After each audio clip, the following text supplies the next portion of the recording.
It was just past midnight when I finally left the late-night party in the small town where I'd been visiting. The drive back to my apartment was going to be a long one, through a stretch of road known for its isolation. I was tired but determined to make it home. The road was a two-lane highway that cut through a sprawling, unlit countryside, with only the moonlight and the occasional glint of my taillights illuminating the way. The darkness around me felt almost tangible. The music from the radio was a comforting backdrop to the otherwise silent journey. I'd been driving for about an hour when I noticed a car up ahead. At first, it was just a pair of distant taillights. As I got closer, I saw that it was a black SUV, moving slowly and erratically.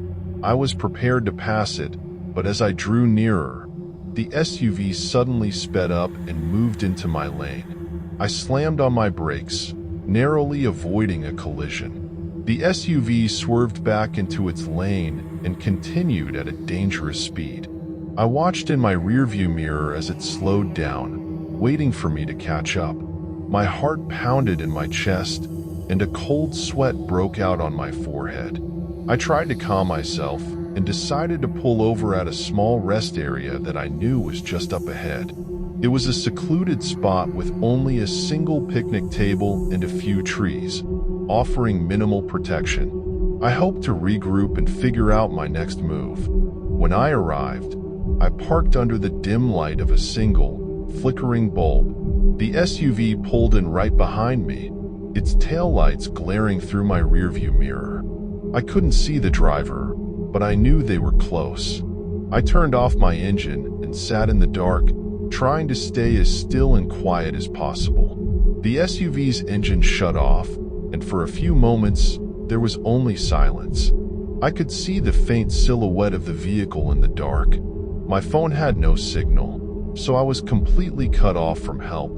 I debated whether to stay in my car or confront whoever was following me. The door of the SUV creaked open, and a figure emerged. I couldn't make out any details, but the figure moved toward the restrooms, which were barely visible from where I was parked. I kept my eyes trained on the SUV, but the darkness made it difficult to see anything clearly. I waited until the figure disappeared into the restrooms, then decided to take a chance. I started my car and slowly drove out of the rest area, hoping not to attract attention. As I reached the highway, I glanced in the rearview mirror and saw the SUV's taillights flicker on. It was following me again, but this time at a distance. I drove faster, trying to put as much space between us as possible. I took a few sudden turns onto smaller roads, hoping to lose the SUV. Each time, I glanced back and saw the taillights trailing me, never giving up. Finally, I came across a small town that had a 24-hour diner. I pulled in, hoping to find safety and perhaps someone who could help. The SUV stopped outside the diner, but the driver didn't get out. I watched through the window as the vehicle remained parked, its taillights still on. I went inside the diner and waited until morning. The feeling of being watched didn't leave me, but I was safe for the moment. When I finally left, the SUV was gone, and I didn't see it again. The experience left me shaken, and I took a different route home from then on. The memory of that night, with the relentless pursuit and the eerie presence, stayed with me. Every time I drive late at night now, I'm always cautious, glancing in my mirrors and checking for any signs of trouble.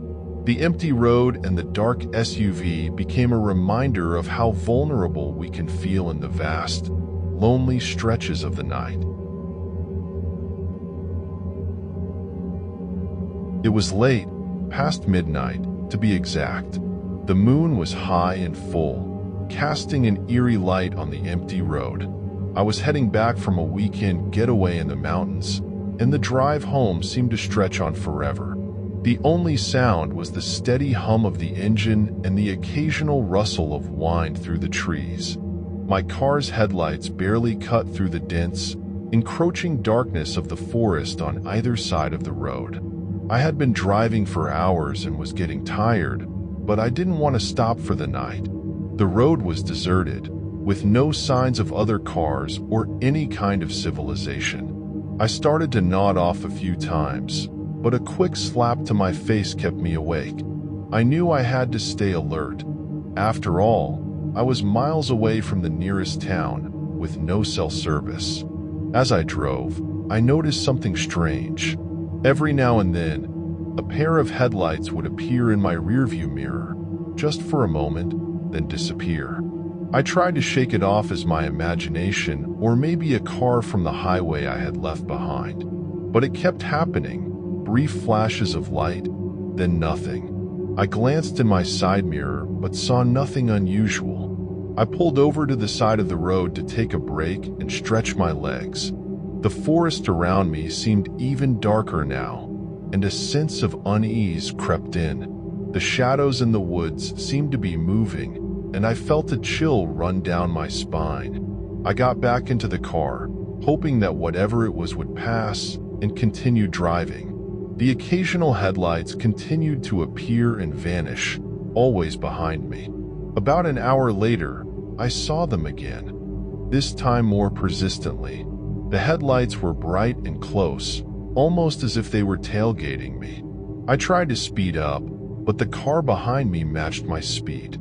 I turned off my high beams to get a better look, but the headlights stayed behind me, glaring through my rearview mirror. My palms were sweating, and my breathing grew shallow. I knew I needed to do something, but I wasn't sure what. I decided to take a detour, hoping to lose whoever was following me. I took a sharp turn onto a narrow side road that barely fit my car. The headlights followed, still close behind. I was now on a road that was barely more than a dirt track, twisting and turning through the woods. The trees loomed overhead, their branches creating eerie shapes in the moonlight. I could barely see where I was going, but the car behind me was still there, relentless. Sweat started to bead on my forehead. I pulled out my phone to call the police, but there was no signal, of course. I glanced back through the rearview mirror, and for a brief second, I saw the car.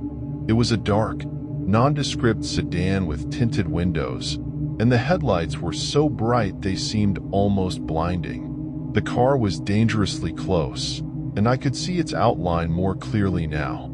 Panic surged through me. I knew I had to do something, but my mind was racing. I tried to remember the layout of the area and noticed a small clearing up ahead. I decided to make a stand. I pulled into the clearing and stopped the car. I turned off the engine and waited in the dark, hoping that the car behind me would just pass by. The silence was oppressive, broken only by the distant sounds of rustling leaves and the occasional hoot of an owl. The headlights grew closer, and then, abruptly, they stopped. The car's engine fell silent. I sat there, frozen, trying to stay as quiet as possible. The darkness outside was so thick that I couldn't see anything beyond the faint glow of the moonlight. My heart was pounding so loudly I was sure anyone could hear it. After what felt like an eternity, I saw the headlights move again, but this time they were heading back down the road, away from me.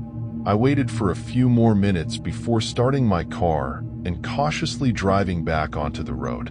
The car behind me never reappeared, and I didn't see any other vehicles for the rest of the drive home. When I finally pulled into my driveway, exhausted and shaken, I couldn't shake the feeling that someone had been watching me, waiting for the right moment to strike. I double-checked all the locks on my doors and windows that night, and whenever I drive late at night now, I always make sure to keep an eye on the road behind me. The memory of those headlights still haunts me, a reminder of the danger that can lurk in the darkness, just out of sight. The night was dark and the road stretched out before me, a black ribbon under a sky without stars. I had been driving for hours, my eyes growing tired, but I needed to get home. I knew this route well, a long stretch of highway cutting through the forest with nothing but trees on either side. The hum of the engine was my only companion, and the occasional passing car my only reminder that I wasn't alone in the world. As I drove, I couldn't shake the feeling that something was off. It started as a prickling sensation on the back of my neck, the kind you get when you're being watched. I glanced in the rearview mirror, but the road behind me was empty, just the red glow of my taillights fading into the darkness. I tried to shrug it off, blaming my tired mind for playing tricks on me. About 20 minutes later, I saw the first car in a while. It was pulled over on the side of the road, hazard lights blinking. As I approached, I slowed down. A man stood next to the car, waving his arms frantically. I hesitated, unsure whether to stop. Something about the scene didn't sit right with me, but I couldn't just leave him there if he needed help. I pulled over and rolled down the window a crack. "You need some help?" I called out. The man hurried over, his face drawn with worry. Thank you. My car broke down, and my phone's dead. Can you give me a lift to the next town?" I sized him up. He looked harmless enough, but there was a wildness in his eyes that made me uneasy. Still, I couldn't leave him stranded. I nodded. "Sure, get in." He climbed into the passenger seat, and we set off. The silence between us was heavy, broken only by the sound of the tires on the pavement. After a few minutes, he started talking. His voice was jittery, words tumbling out in a rush. "Thank you so much. I've been out here for hours.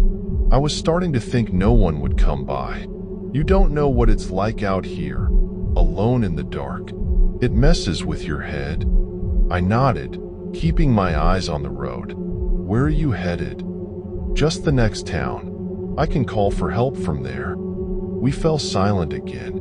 As the minutes ticked by, I began to notice things about him. His clothes were dirty, stained with something dark. His hands trembled slightly, and he kept glancing at me out of the corner of his eye. My unease grew, but I told myself I was being paranoid. He was just a guy in trouble. Then he started asking questions. "So, where are you headed? Got family waiting for you?" I hesitated. "Just going home. No one waiting." He nodded, but his eyes stayed on me, unblinking. "It's good to have company on a night like this. You never know what kind of people are out here." My grip on the steering wheel tightened. "Yeah, you never know." We drove in silence for a while longer, the road stretching endlessly ahead.